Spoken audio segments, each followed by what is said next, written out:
So 7th grade was my first time playing football, Lowry Middle School.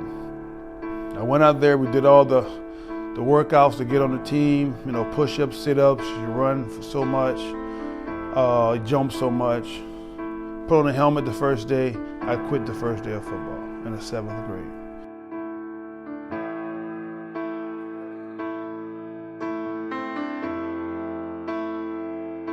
I think for me, giving up, part of it was I had a cousin that was twice the size of me, and I had a tackling drill, and coach said, "Hey, Green, button up your chin strap. This is a big guy."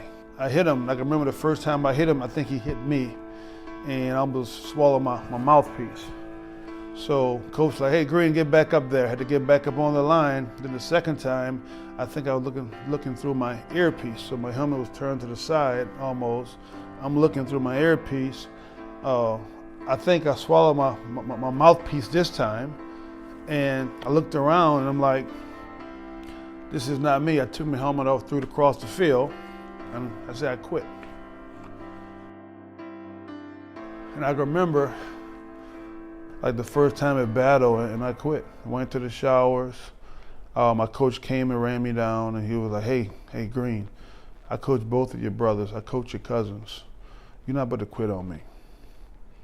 And I guess that was about a 10-minute conversation. He got me back out there.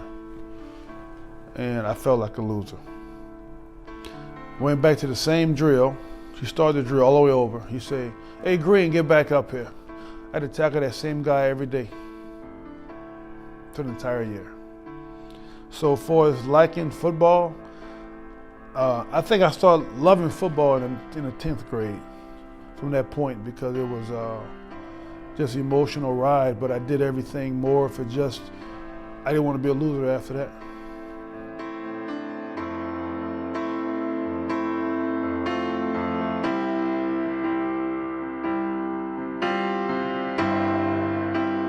My last surgery, they say it was a scope, but it was more than a scope. A scope doesn't have you out for 6 months. A short window after my last surgery, my knee went downhill with the pain, flexion, extension. Couldn't walk up the stairs, couldn't walk down the stairs. When I ride in the airplane, I had to get up every 5 minutes to kick my leg out.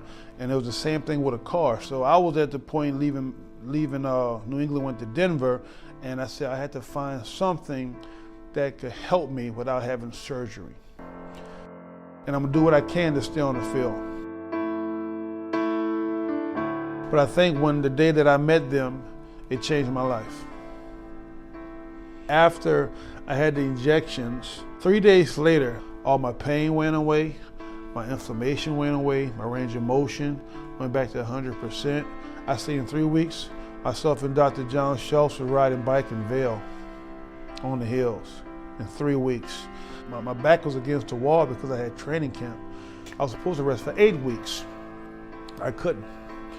So I went to training camp, and I can remember passed a conditioning test. I think I ran 1 time since the off-season workout. I was biking and I was just swimming. That's all I was doing. Thank God for Denver Hills.